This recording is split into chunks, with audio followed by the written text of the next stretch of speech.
Praise the lord. మన రక్షకుడును ప్రభు అయిన యేసుక్రీస్తు నామములో మీ అందరికీ ప్రభు పేరిట వందనాలు తెలియజేస్తున్నాను. దేవుని మహాకృపను బట్టి ఈరోజు మీ అందరికీ దేవుని బిడ్డలారా క్రిస్మస్ శుభాకాంక్షలు తెలియజేస్తా ఉన్నాను. మీరందరూ సంతోషంగా ఈరోజు క్రిస్మస్ ఆరాధనలో పాల్గొండి చక్కగా క్రిస్మస్ను జరిగించండి. అద్భుతంగా, ఆహ్లాదకరంగా, సంతోషంగా దేవుని నామాన్ని మహిమపరచండి. క్రిస్మస్ అంటేనే క్రీస్తును ఆరాధించుట. ఈరోజు దేవుని బిడ్డలారా ప్రపంచమంతా ప్రతి ఒక్క చోట క్రిస్మస్ పండుగలు ఎంతో అద్భుతంగా దేవునికి మహిమకరంగా జరుగుతూ ఉన్నాయి. దేవుని బిడ్డలారా గమనించండి. ఈరోజు ప్రత్యేకంగా దేవుని వాక్యాన్ని చదువుకుందాం.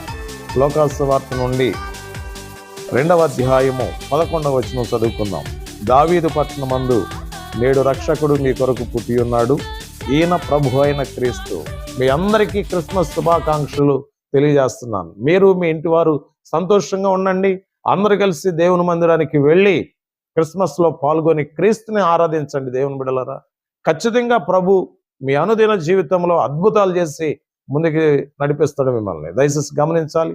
ఈ క్రిస్మస్ సందర్భముగా నీవు నీ కుటుంబం సంతోషంగా ఉండాలని నేను మీ కొరకు ఎల్లప్పుడూ ప్రార్థన చేస్తున్నాను. God bless you. దేవుడు మిమ్మల్ని దీవించిన గాక. ఆమేన్.